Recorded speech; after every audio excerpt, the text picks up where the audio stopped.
Folks, it's showtime. I'm talking about March 2020 coming up. As you can see, I also have the thing on the screen where you can get the 14 days of forecasts and get a daily forecast as well, which I'll talk about a little later. But we do have a big month upcoming, March 2020. And, there are some pretty important shifts that are happening. We do have, for example, Venus moving from Pisces to Aries, going to be quite important. We also have Mars moving into Capricorn later in the month. Jupiter also goes in.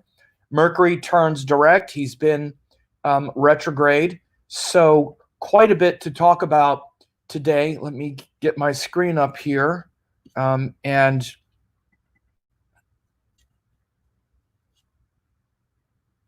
what do we got here?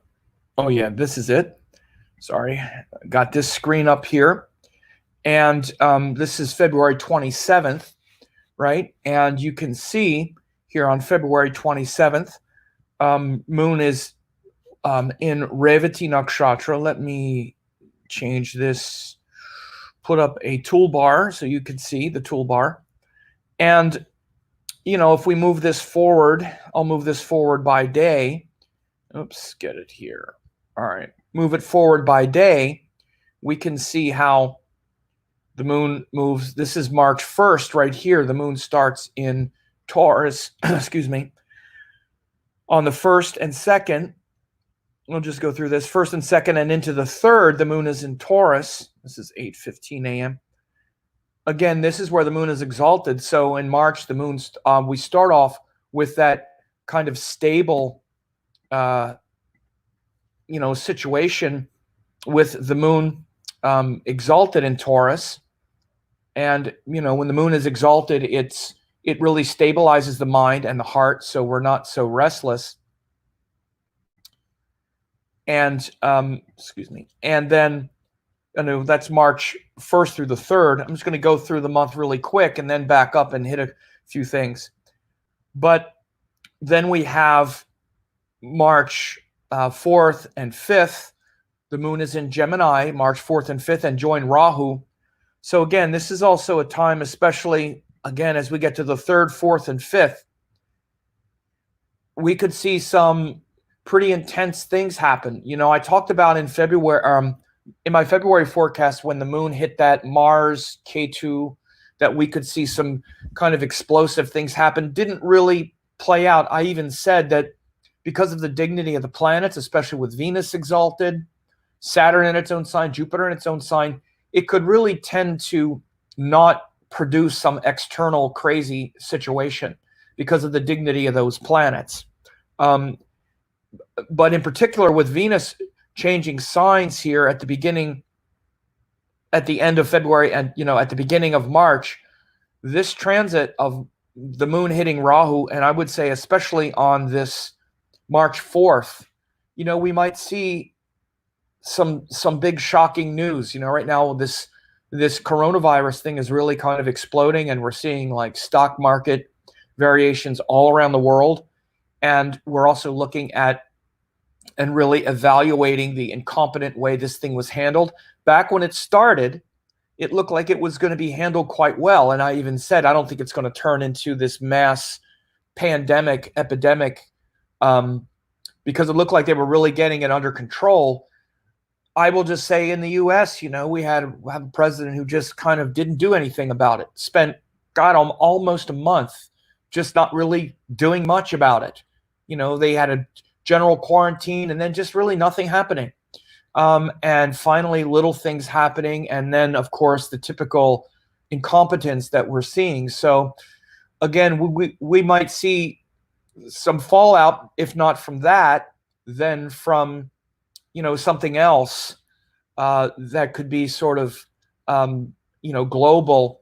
When we have this this March 4th with Moon Rahu, because again, we're in this is the place where the eclipses happen. And again, when Moon went over Rahu This is very similar to the placement that happened on 9/11, 2001. This is why I talked about these similar placements with Ardra Nakshatra, the moon here. We also had Jupiter up there at that time. And Mars Ketu were down here. So that's similar configurations. But of course, other planets were in different places at that time than what we have now. But again, I think there was quite a bit of grace that was salvaged, especially with Venus exalted. But now that Venus is moving, this could be tricky. And again, Mercury is still retrograde at that time as well. I'm going to come back to it, but I'm just taking you through the month real quick at first. And again, just to say, one of the things, of course, to understand is that one of the things that I do, and again, I do these daily forecasts where you can get, for only 50 cents, a full, daily forecast every day, where there are comprehensive overviews of each day, 2 different forecasts. Again, I just want to put this up there again real quick. I'll come back to it later, but I just wanted to show this is something where these everyday forecasts are evaluated ongoing. You also get 8 hours of really valuable courses and all kinds of stuff if you were interested in checking that out. And it's astrologytraininglab.com. You go there and it forwards to this page. So you should check that out and stay up to date with the movements of the planets every day. So again, excuse me. What we have here, March 4th and 5th, 3rd, 4th, 5th, we could definitely see a kind of sort of explosiveness or sort of sudden and shocking activity. Again, it could certainly be economic, particularly with Mercury retrograde, and or other kinds of just sort of paradigm shifting event around that, or something else. There could be there's so many hotbeds in the world, particularly with violence and a terrorist event somewhere or something like that. This is definitely very similar. And you can see especially Ardra Nakshatra is that section of the sky. Now, on March 6th and 7th, the moon is in Cancer, its own sign. So again, it's also opposite Saturn, especially on the 6th. This is really a time to be introspective, connect to the heart, and feel that deeper connection through meditation, spiritual practice, calming and stilling the mind. And again, when the moon is going through Gemini here, it's very good for exploring your interests, finding new things, looking for new ways of doing things, communication, especially like with partners, partnerships. Gemini is very good for that. Then March 8th and 9th, the moon goes through Leo. Again, Leo is very much about the power of the individual, the power and glory of the individual. We also have that full moon on March 9th. And again, in the astrology training lab that I talked about, one of the things is this full moon and new moon for each sign, including yours. Because again, you might say, oh, we're having a full moon in Leo, hooray. Well, yeah, we're all experiencing that. But how do you experience it? As a Pisces person, that's happening in your 6th house, full moon, opposite the sun in the 12th house. If you're a Scorpio, it's happening in your 10th house, opposite the moon in opposite the sun in your 4th house. This is the whole thing that we're doing all the time. These cycles are constantly happening.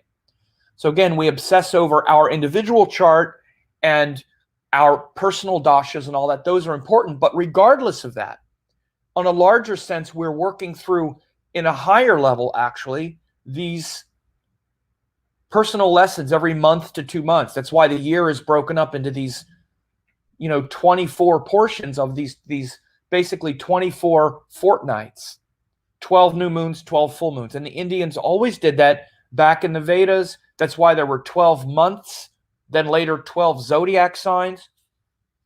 The 12 months came first because it's coordinating the Earth going around the sun with the moon going around the Earth in relation to the sun. So again, these things are very important, and we'll have this full moon in Leo on March 9th. And you want to know how that's going to influence you. If you're Virgo, it's your 12th house. Libra, it's your 11th house. Cancer, it's your 2nd house. You need to know these differences. And that Vedic Astrology Training Lab gives you the daily forecast every day, and also 8 hours of classes, all kinds of other stuff, daily forecast as well.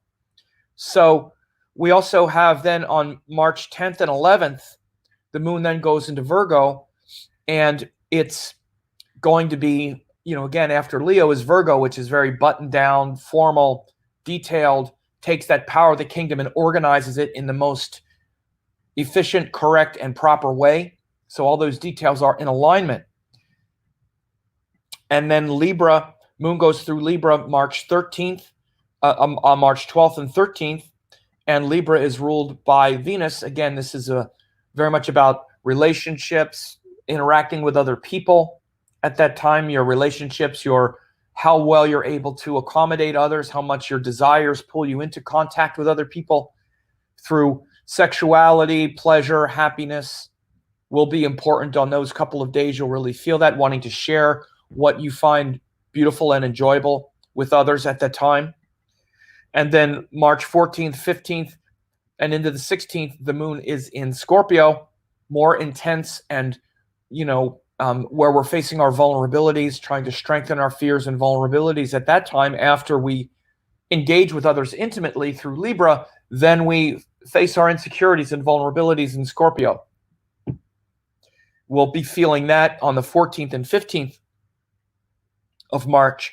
And again, one of the things to understand is it's not just these rashis, but as you see here on the 15th, it's Jeshta Nakshatra. The nakshatra of Jeshta is the nakshatra where it's actually related to Lord Indra. Lord Indra, who was the king of the gods. And, he was the king of the gods and also the one who is,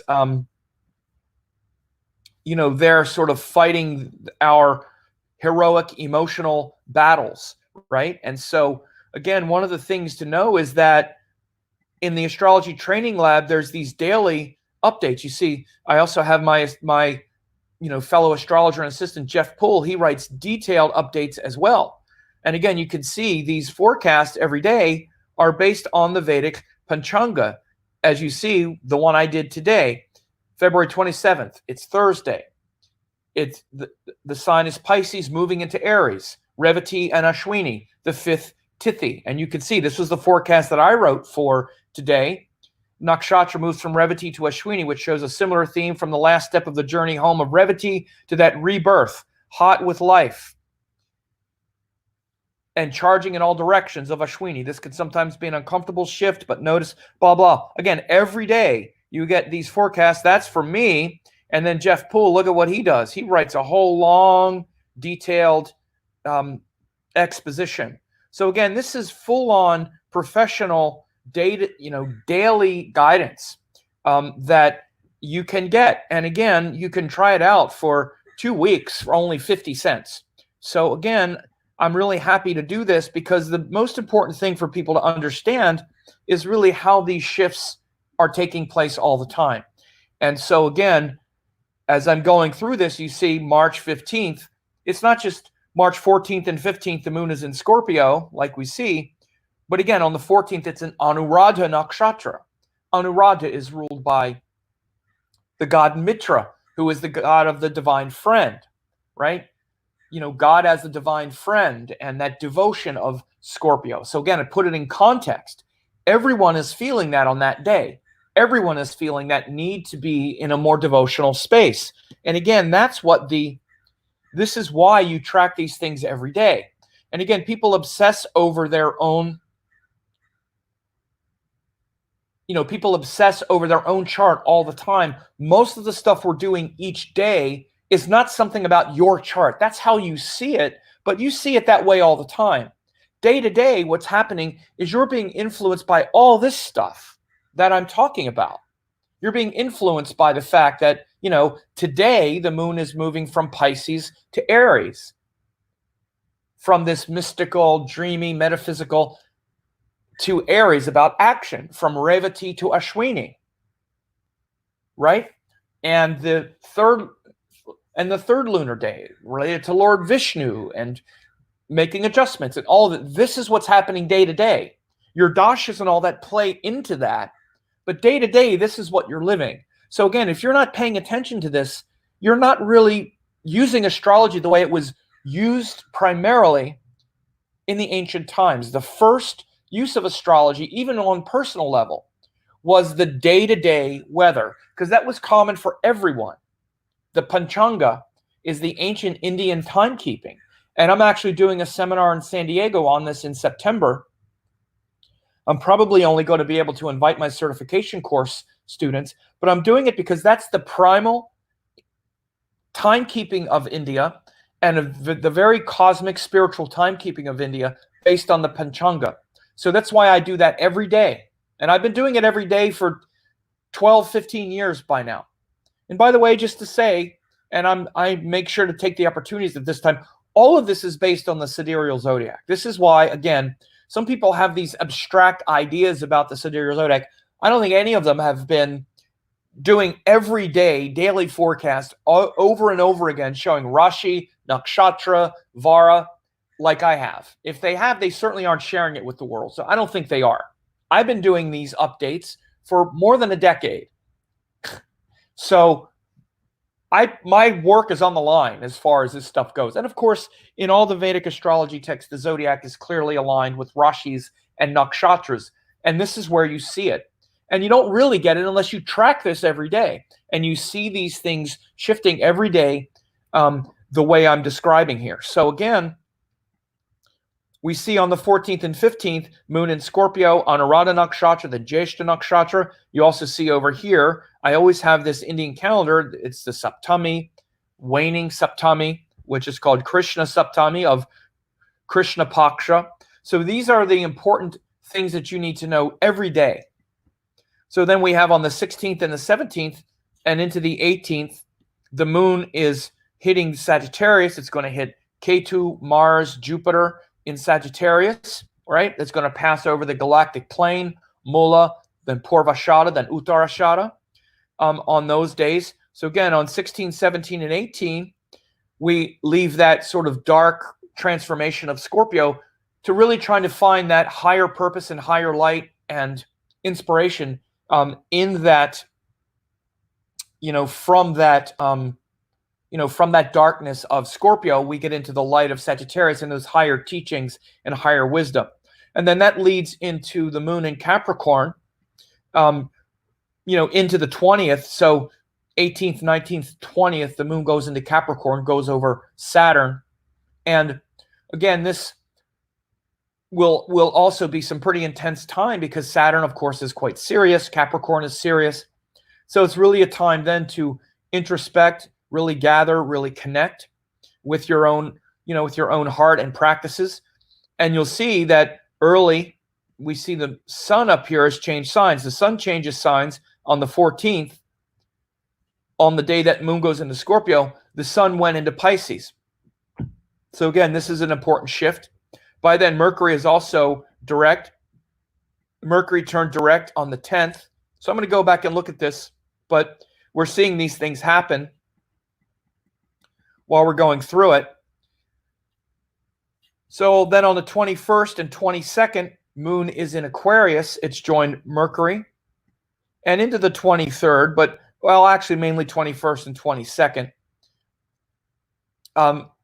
Moon in Aquarius is about higher culture, finding our place in the culture, in the society, the causes that we want to uphold, support, that we agree with, those things that are,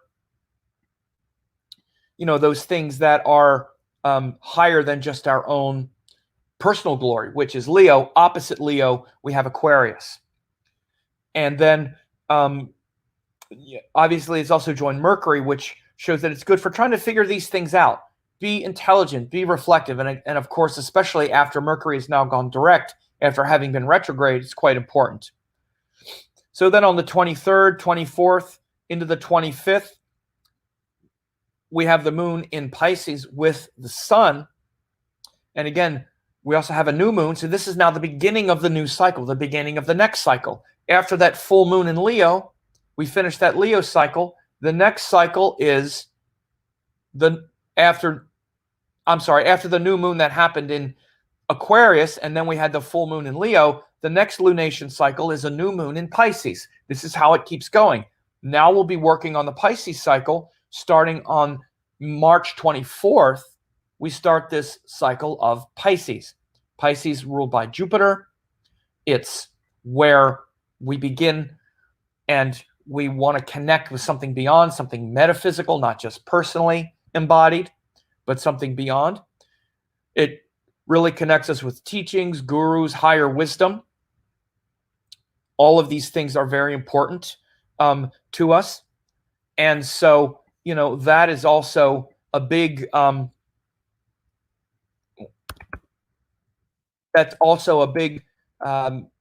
important shift that happens on the, I'm sorry, I had a little thing here.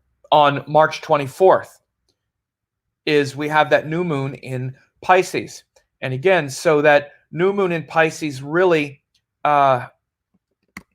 takes us into the next level here.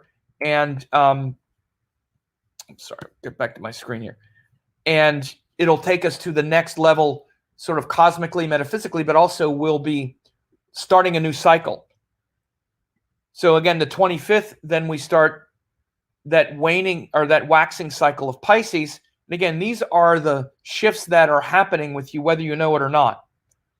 Then 26, 27, into the 28th, the moon is in Aries. Again, now we start the new cycle, zodiac cycle, with the moon going into Aries, feeling inspired, energized, individualized. It'll be joined Venus.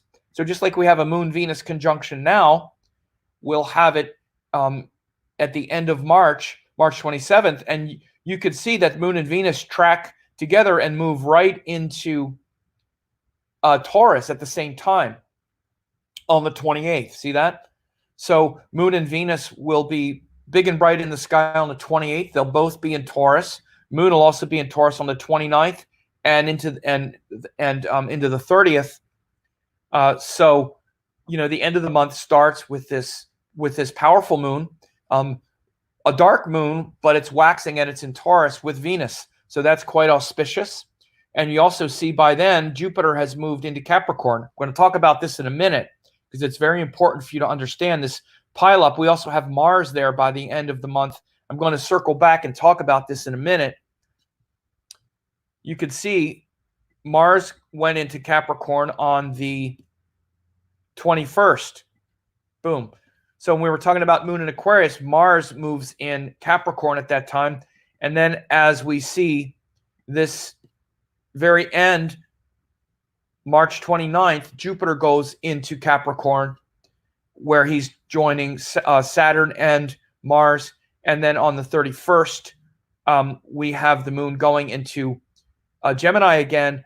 And again, we now have Mars and Jupiter out of Sagittarius, but still this moon Rahu conjunction. Again, this is a month after the one I just talked about, which is coming up in a few days, that I just talked about, where we could see some intensity on the 4th and 5th with moon Rahu in Gemini opposite those planets in Sagittarius. Here a month later, both Jupiter and Mars have moved into Capricorn, so they're not in the axis anymore.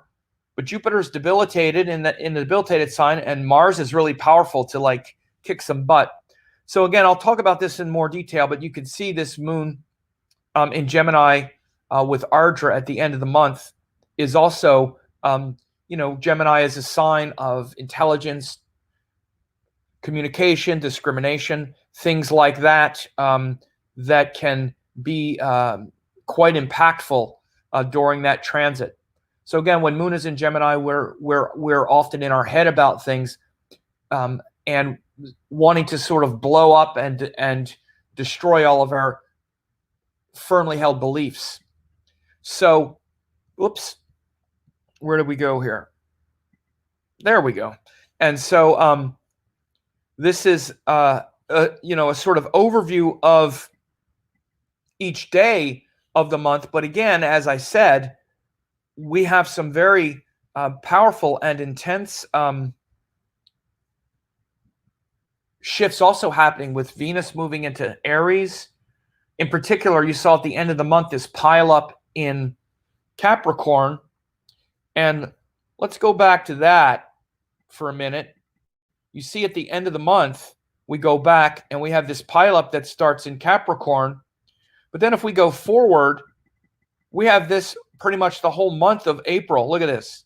The whole month of April, these planets are there until May 4th. So from March 29th until May 4th, we have Saturn, Jupiter, and Mars all in Capricorn together. Now, again, that's very transformative. And this was a big part of my 2020 forecast that I did. This 2020 forecast, again, it's free. Many of you have already gotten it. But if you haven't, if you're new to the channel, because I get a lot of new subscribers, then I encourage you to go to that web class, to that link that I just put up there, that web class. And again, you can type in 2020vedicastrology.com. You see it here, 2020vedicastrology.com, and you register right here for this. It's a free web class, about an hour and a half, very easy. You just click yes, reserve my seat, and you can pick from several times, or you can watch it instantly. And again, this is very important, where I talk about these 10 most important shifts of this year. Again, we're just getting started. We already had Saturn enters Capricorn. If you don't know what this has done for your sign, then you need to know that. That's for the next 2 to 3 years. March 22nd to May 4th, Mars exalted in Capricorn. I talk about that. I talk about March 29th through June 29th. Jupiter is in Capricorn. That's 3 months of Jupiter in Capricorn. And I talk about this other shift that I just mentioned, March 29th through May 4th. Mars, Jupiter, and Saturn are all in Capricorn. So it shows a lot of Capricorn power and potential weakness, where we have Saturn and Mars give strength and power to especially be more disciplined, to really commit to what we want in life. But also this, we might be feeling a loss of hope and like not so sure we can get through because of the Jupiter equation. So again, you can go very easily to, you can click the link in the box, or just go to 2020vedicastrology.com and it takes you to this page. And again, go over all this stuff. Again, May 10th, Saturn is retrograde. I go over that as well. Jupiter turns retrograde until September 12th. We also have June 18th to the end of the year. Mars is either in Pisces or Aries. This is a huge thing. Mars is going to hang out up there in Pisces or Aries. You need to know what those signs are for you. That's going to be really important. June 21st, there's solar eclipse in Gemini. You need to know about that. Rahu and Ketu change signs at the end of the year. September 19th, you need to know. And then December 14th, solar eclipse in Scorpio. These are really some of the 10 most important shifts of the year. Okay, so again, that's free. And I do it this way because people need to get out of there. I want people to actually register. If you're not, saying, oh, you want my email address? No, or whatever it is that you think is bad or something. Oh, why don't you just put it on YouTube? Because again, sometimes you want to get people, I want to get people out of the, all right, now I'm just snacking on YouTube videos, and actually teach them something. I'm sorry, but I want to kind of arrest your attention span a little bit more for this. So, it's very important. And Fathom Art said, what about through the signs? I talk about Saturn through the signs for the next almost 3 years. So on the web class, it's about Saturn through the signs through, sorry, I didn't mention it, but it's in gigantic letters, Saturn in Capricorn for your sign and what to commit to for the next 2 years. It's more like 3 years, actually. So, and by the way, I hope you appreciate that everybody does this now on YouTube. And I'm not trying to brag or anything, but I started this years ago. I started doing this years ago. So I'm glad other astrologers are doing this now all the time. But anyway, not to get too off on that. But let me just pull up. And I am glad, actually. So let's take a look at some of these shifts. And again, I just went back to see this. And again, we have this Saturn, Mars, Jupiter, and they're in Capricorn. And again, wherever the sun of Capricorn is for you, that's really important. And this is also why even on that web class I just talked about, you could take the same principle, because I'm talking about Saturn in Capricorn for the next 2 to 3 years. But based on whatever your sign is, this is also going to be relevant to this Saturn, Mars, Jupiter in Capricorn that we're talking about now. This Saturn, Mars, Jupiter that we're talking about right now is also going to be based on the same sign of Saturn. So you could really see that this that web class is very valuable, because you'll be able to apply those same principles that I just mentioned about all that power and all of that Saturn, Mars commitment, focus, discipline, and then the Jupiter maybe loss of hope and disappointment. You can use that in the same area of life that the Saturn commitment is for the 2 to 3 years that I mentioned. So the web class will show you that, okay? So again, this is very big at the end of the month, really starting March 23rd, is it? No, March 22nd. So March 22nd, when Mars goes into Capricorn, that really begins that very intense focus on Capricorn this year. And again, we started the focus when Saturn went in there at the end of January. But then, again, we wind up with a month and a half where it's Saturn, Mars, and Jupiter. But then it's 3 months with Saturn and Jupiter in Capricorn. And of course, Jupiter is in his debilitated place there. So again, that's kind of like a loss of hope during that time, where we might be feeling that sort of loss of hope and not really sure, we might forget our teachings, and then the retrograde will help to remind us. And in fact, I'm going to do a dedicated webinar to that subject as well.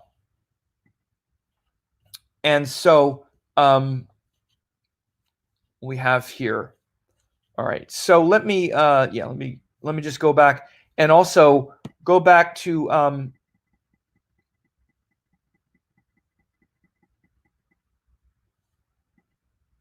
so we see that this is February 28th, and then on the 29th, which is in the next couple of days, Venus moves into Aries. It actually happens on the 28th, and then by the 29th, it's set up there. So again, what we're going to be feeling here in March also is that loss of grace and forgiveness and tolerance. Let me take a drink here.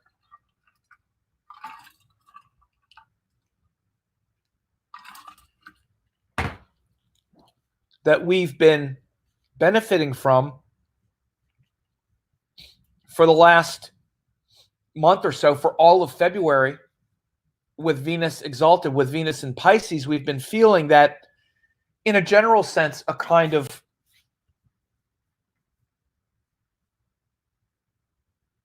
grace flowing and a kind of tolerance, forgiveness, higher reckoning, where we're really connected to something more cosmic, metaphysical, but also maybe otherworldly with our desires and with our needs, which could also lead to a bit of disappointment. One of the things that happens, we might be feeling and processing that sort of disappointment with other people, and okay, I'm above it. I can rise above my disappointment with other people. I could be rising above my disappointment with other people while Venus is going through Pisces. And then Venus goes into Aries, and now we're ready to fight with them. Now we're ready to argue with them. Now we're ready to fight about all the stuff that the people did to disappoint us. Notice it. And again, also notice, even if you're not doing it, notice all the people that maybe were disappointed with you or that got upset with you, maybe where you were letting them down when Venus was in Pisces throughout February, maybe. And now they were acting like they're so enlightened about it. Venus goes into Aries, and now they want to let you know. And, Venus always tries to be polite about these things. I just want to make sure you know, blah, blah, blah.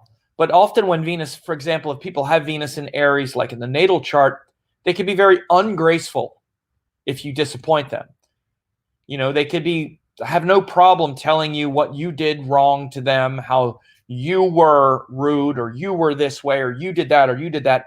Of course, often, unfortunately, again, when planets aren't in a friendly sign, they don't see the reflection. They don't see the projection. They don't see the disrespect, often in their words and often in the way that they're presenting things. They only feel their disrespect and have no problem disrespecting you or other people because, well, you deserve it because of what you did to me. Again, this is always the kind of irony about Venus problems. And then they bring the disrespect back on themselves because if the other person defends themselves, then they're like, oh, look at how you're disrespecting me even in your defense. And if you don't defend yourself and you just let it happen, then they can wind up being very presumptuous or even kind of like abusive because then you're letting them kind of walk all over you a little bit. It's very tricky when Venus and Mars interact. And again, Venus in the signs ruled by Mars and what have you are definitely there can be that, I don't want to say retribution, as such a harsh word, but it is literally that. It's like, okay, now I'm going to make you pay for this. And again, Mars and Saturn, when people have a lot of that in their nature, like maybe again, it's a stereotype to say, and I don't mean this as harsh as it might be, but like Scorpio, Aries, Capricorn, Aquarius, where they're ruled by those planets, even Leo, like the sun, they can tend to want to, when there's engagement and there's problems, want to get retribution or settle the score or through some kind of punishment, some kind of harshness, some kind of, well, you did this to me, now I get to do this to you. And I'm right because of what you did, and all that kind of polarizing aggression. So be careful of that. Be careful of others, maybe some little, disagreements that happened with people over the last month, and it might seem like it was sort of papered over. It might come out, and you might be the one who's aggressive, but even if you're not, you might see others coming that way, and try to stay diplomatic. So this is why we study astrology, is so that we can be ready, we can be prepared. And it could start in the next couple of days.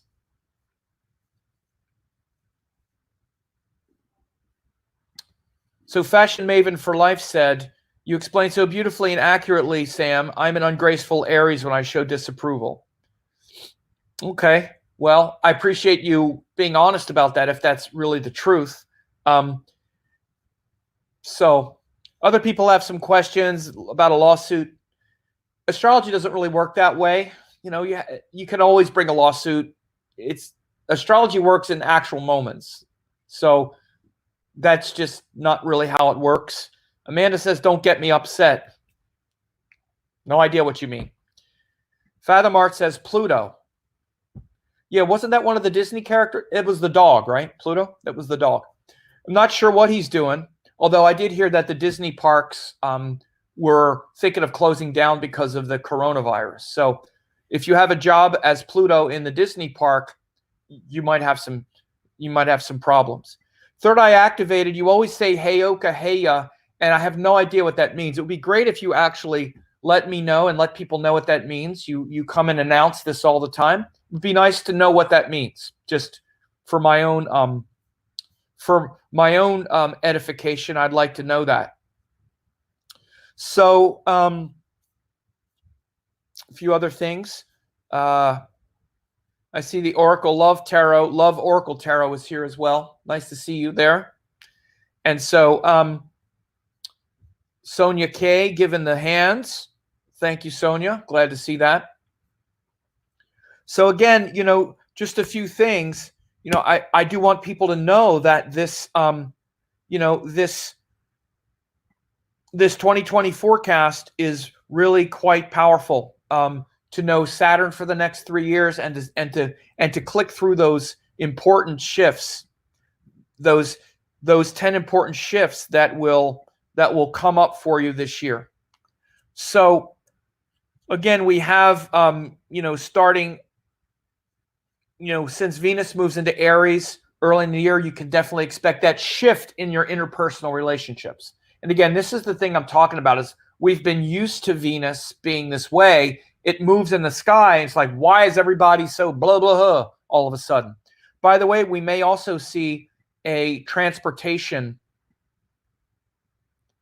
problem in the next couple days. In fact, 27, the 28th or the 29th, especially 28th or 29th, we might see a major transportation problem. I don't want to say a plane crash, but it might be train. Look in the news and notice where we'll see a couple of these perhaps problems with transportation, particularly train, plane, something. Notice it'll come up in the news where something will happen.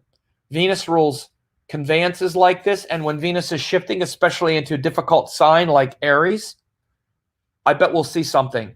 Keep it in the back of your mind. Okay, so now again, let's just go forward and notice the other shifts here as we go forward. Now, Mercury again turns direct on March 10th. So Mercury had been retrograde. I did a video on Mercury retrograde, and the video on Mercury retrograde really talked, you know, Mercury retrograde in Aries talked in great detail about how the power with Mercury is to reflect, to listen more, to listen to the story in your head, notice how it's taking you one place and not the other. And in Aquarius, it's been very much about this listening to the voice in your head and how it's trying to lead you to something higher and more social, right? A higher, more social cause, things that you want to support, right? That's really Mercury retrograde in Aquarius.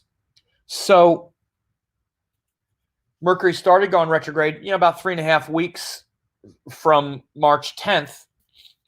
So March 10th, he starts to move forward again, and it's time to start moving forward with this social lesson, this social contribution that you've hopefully been listening to more, gathering information about more, getting ready to move forward on more. So then once Mercury starts moving forward, it's really a time after March 10th to start putting yourself out there more, being more proactive in the world around the things that you support, that you want to advocate, etc. Right? And so again, the real benefit of that Mercury retrograde is that it's the time to reflect. And, you know, the reflection often comes because we have something disrupted. Something gets disrupted. Again, this is how the retrograde works. One of the ways to look at it is that, you know, one example that I use, it's like we do things very mechanically often. We're just kind of going through our life and we don't pay attention to things. I use the example of putting a key in the door. We very mechanically take our key out. We sort of barely notice it, barely shove it in the lock, and then we turn it and we keep going. We don't really look at it. We don't examine it very close. But what happens if you put it in and it suddenly doesn't go in, and you now all of a sudden it gets your attention because it's not working. So when things start screwing up, they get our attention. And then we really look at the key and examine it. And we have to work with it a little harder to get the door to open. And so that it's that attention and that examination, which is really what the retrograde planet is about. And so what's happening right now, as I record this, Mercury is retrograde. It's literally, as our life on Earth is moving forward, it's appearing to move backwards. So this is what retrograde planets do. And people sometimes, again, they don't understand. They want, especially because they don't actually do astrology, they just have a lot of philosophies, and they're like, well, it's not really back, it's not really moving backward. So Mercury retrograde is really just something invented by astrologers to blah, blah. This is all just nonsense. People who have never done any astrology work in their life say this kind of stuff, and they put that stuff on my channel sometime. Frankly, I just delete the comments because I just don't want to hear that stuff. No one who's ever done any work would ever say that. But what you want to understand is this. It's true, the planet is not literally moving backward.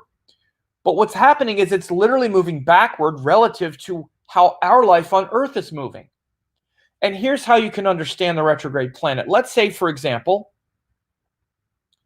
you're going to a vacation with a group of your friends, and there's like 3 cars, right? You have a car that works really well, that that can drive the regular speed on the highway, which of course for me is about 100 miles an hour. No, your other friend has a car that can drive 70, 80, but your other friend has a car that's really old and it can barely get there. It can only go about 60 miles an hour. Now the car is still moving forward, but you and the rest of your friends are going to be slowed down by how fast that other car can get there. Now it's going to get there eventually, but you're always having to like slow down and look back and make sure they're still there. And let's say that they have to follow you to get there. Well, then you're only going to be able to get there as fast as they can get there. Even though they're not moving backwards, you can only move forward as fast as they can move with you. So this is what happens when the planet is retrograde.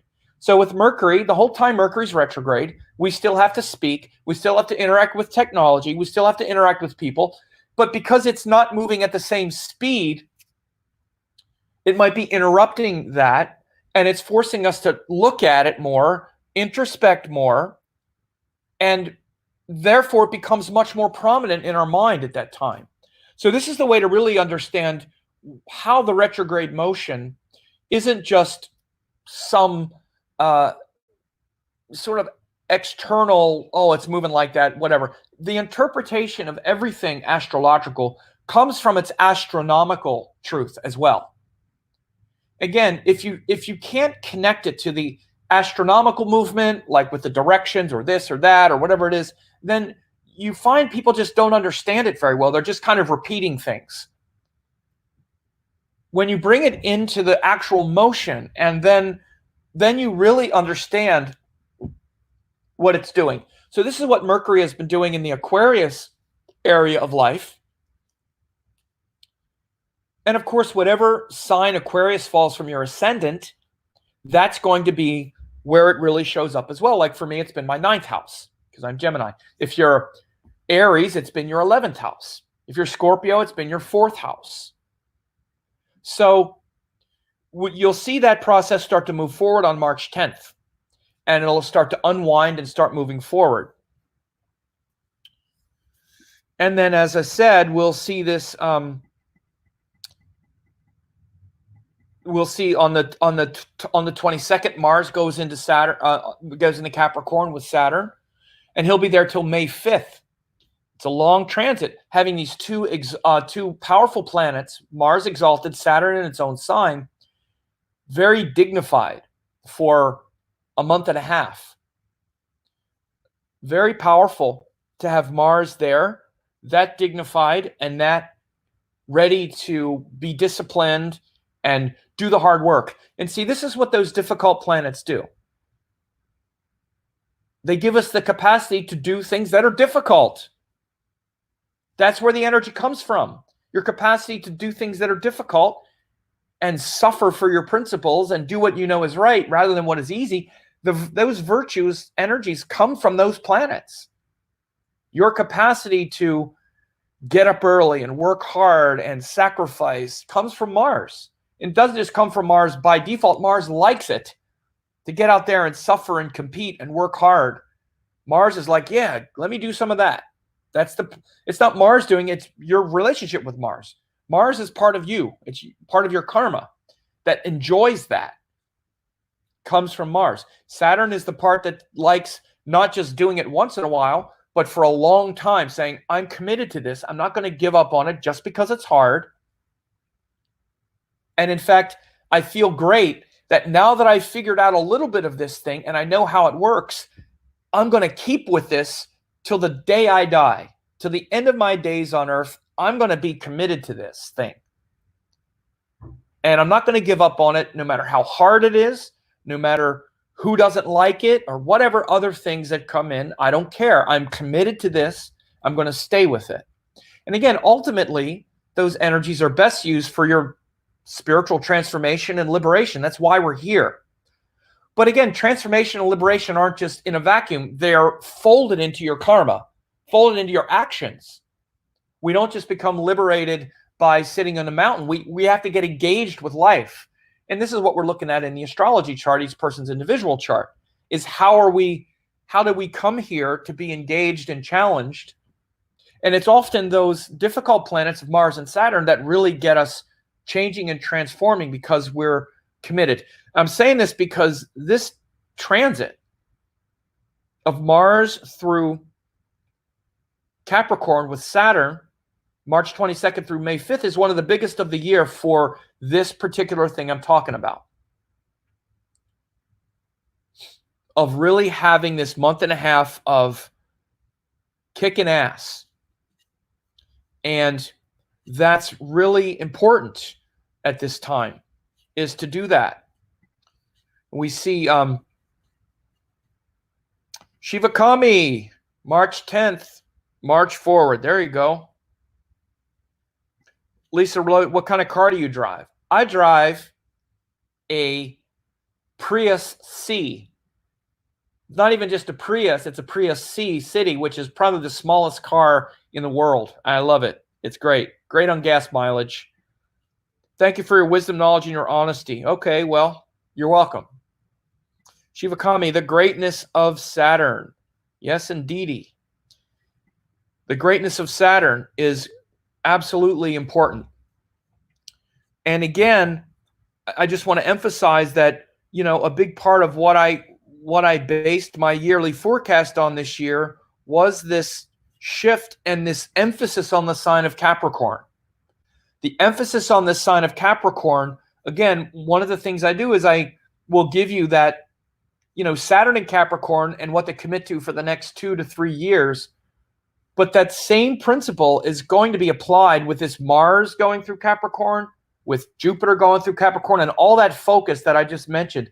Again, Jupiter is going to be in Capricorn for 3 months. So this big focus on Capricorn is huge.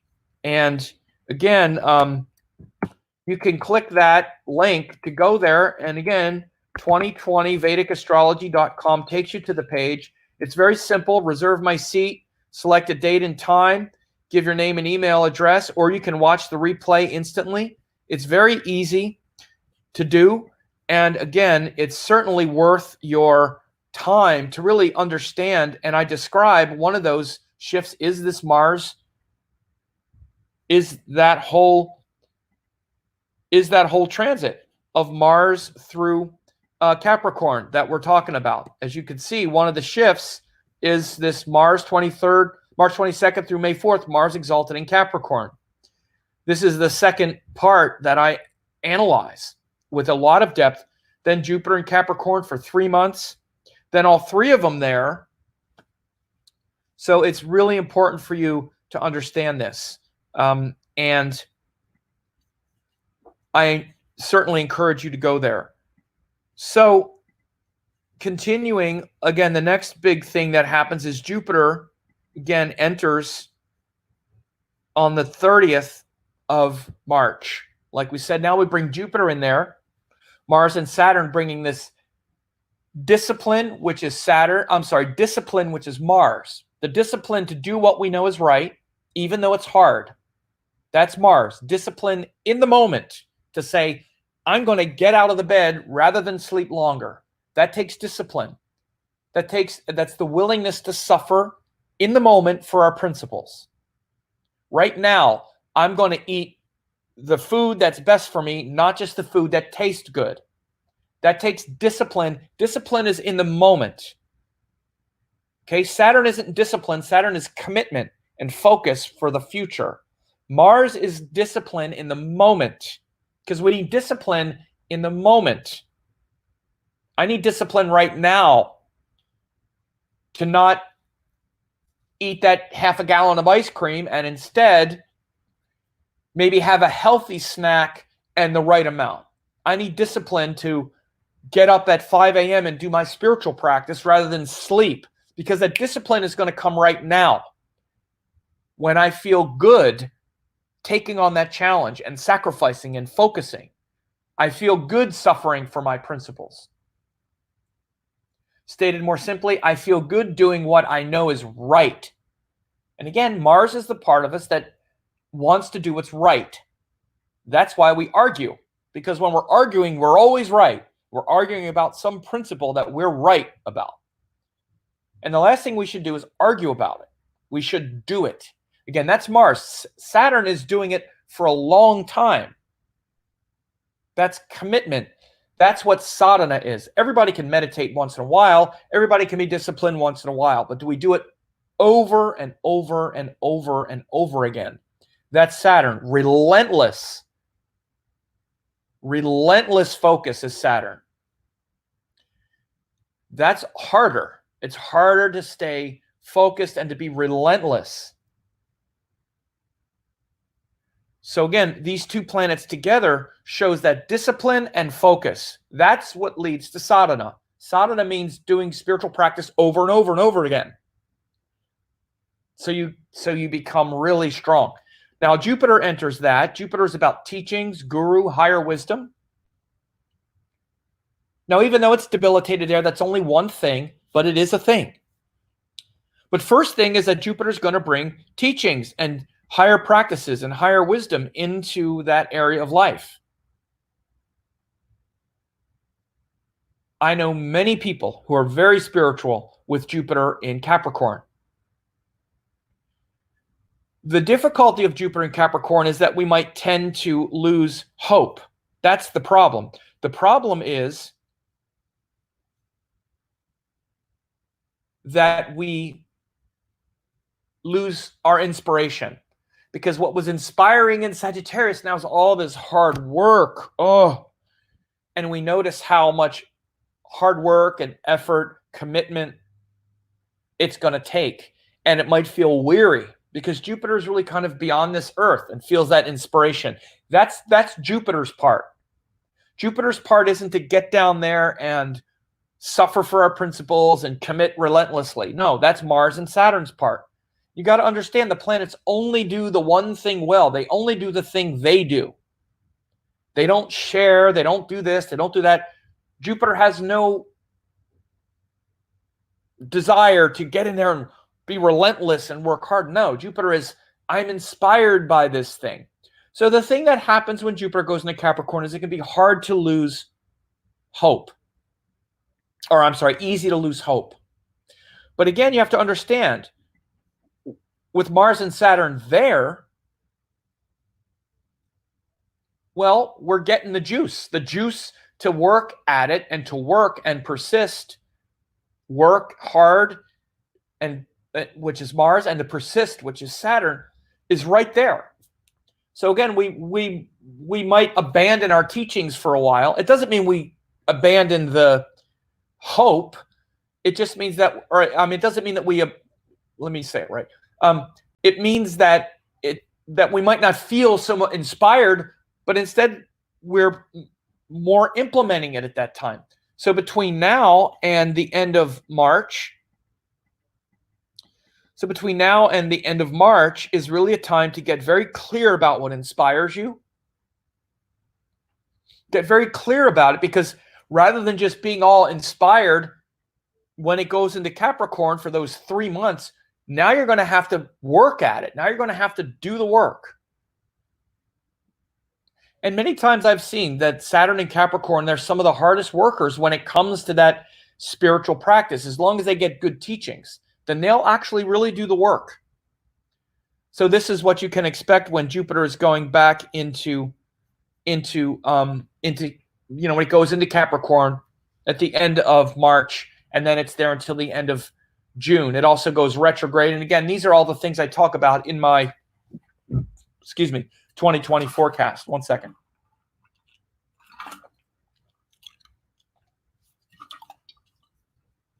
So people have some questions you can maybe ask if you want. I'm going to take another drink.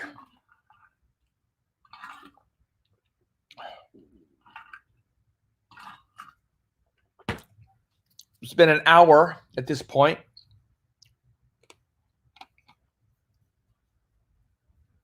So, again,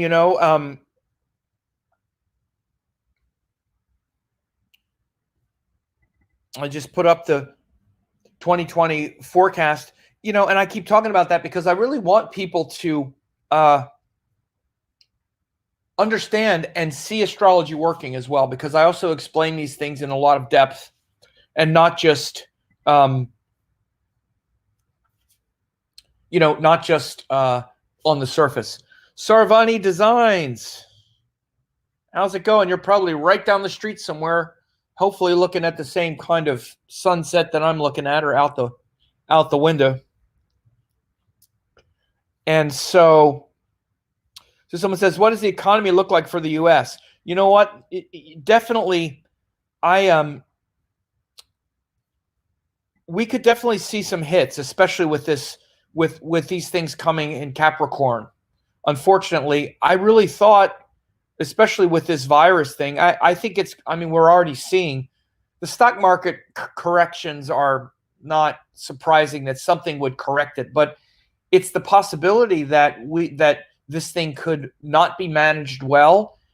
And again, one of the problems is that our president doesn't understand that one of the main reasons that we even see the panic isn't even, or the potential panic in the US isn't necessarily even because of what's happened or not happened yet, but it seems like the people who are supposed to know what's going on are kind of asleep at the wheel. Trump just figuring out, oh, did you know tens of thousands of people die every year from the flu? Huh, who knew?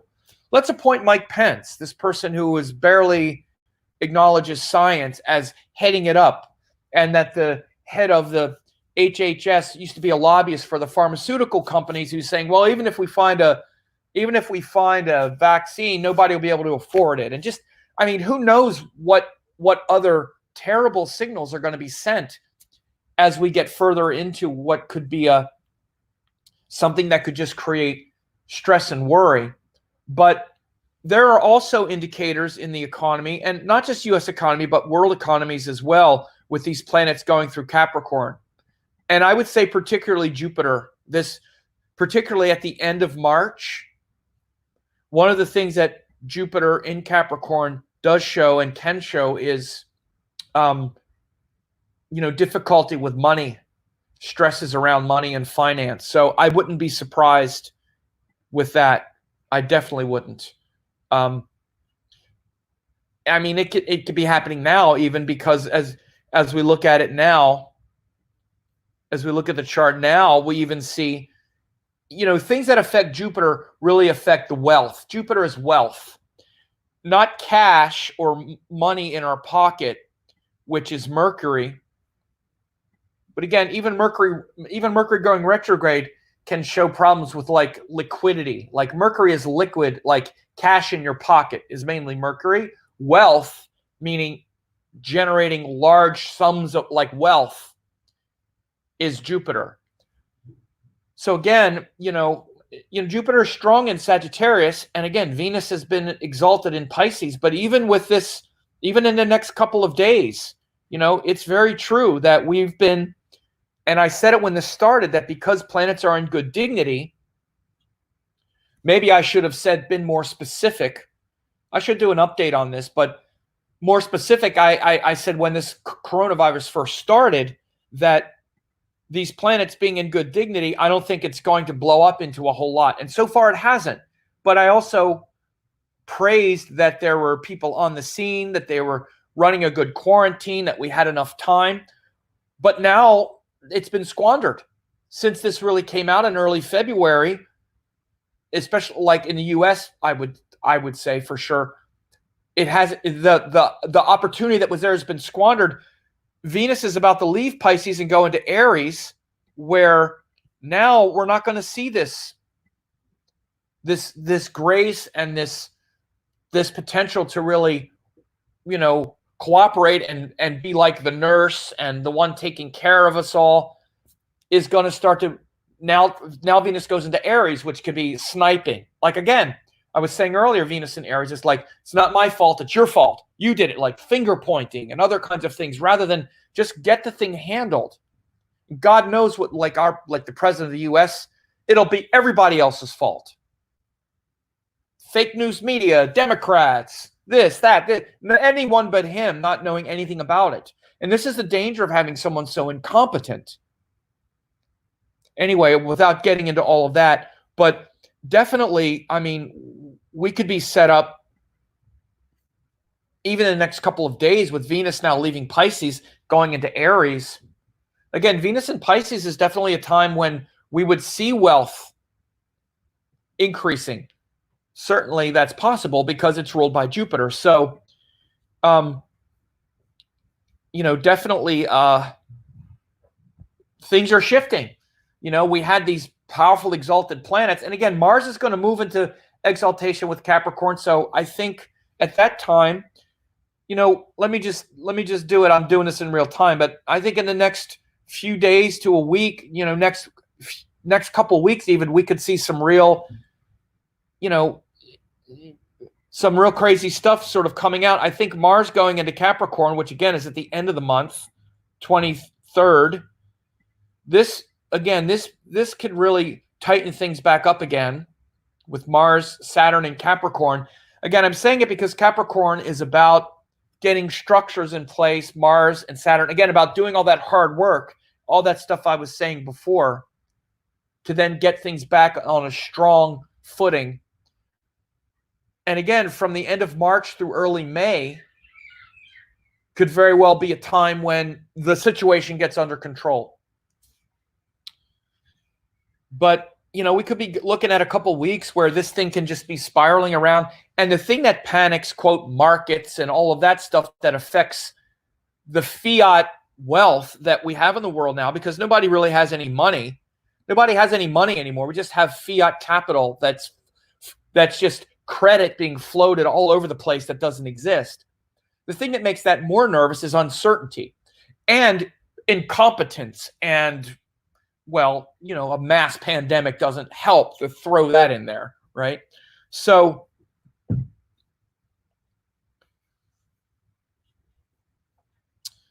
I'm not sure, Malini, does Jupiter also Jupiter and Capricorn 2007, 2008 crash?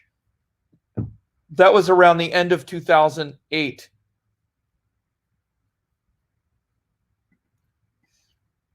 It was around like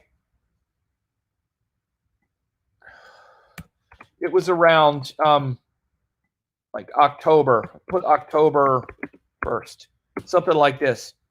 No, Jupiter was about right where it was. Good call. So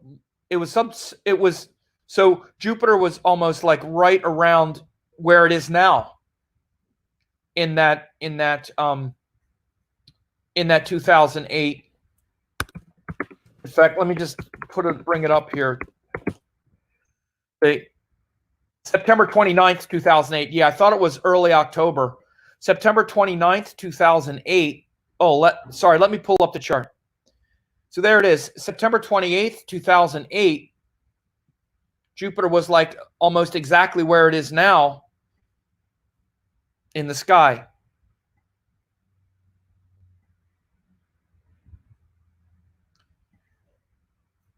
So let's go back.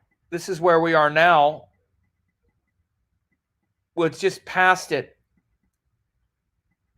So here's where we are now. Jupiter's about 25, and this was September 1st. This was the day. This was when the crash started with Jupiter in 2008. Jupiter was here, September 29th, 2008. Now we're here, September 28th, 2020. Jupiter is very close to where it was in 2008. So good call, Malini. We could see Jupiter's almost at the same point, and then Jupiter going through Capricorn, it went forward. So that's pretty significant there, this last point. So when we look at that chart, what else do we see? Well, Mars, Venus conjunction, Sun, Moon. Oh yeah, it was right as the new moon, right after the new moon. Mercury was retrograde. A few other things going on there. So it's definitely not the most stable time right now. So anyway, I don't want to get too far into that, but this looks like it would be a good case study. Thanks, Malini, for pointing that out, for having me look at that. But anyway, folks, share this March 2020 forecast with people if you think it will help them. Hopefully it's helped you. And again, if you want to get the forecast for your sign in 2020, see how these things will affect you, make sure to watch the web class. And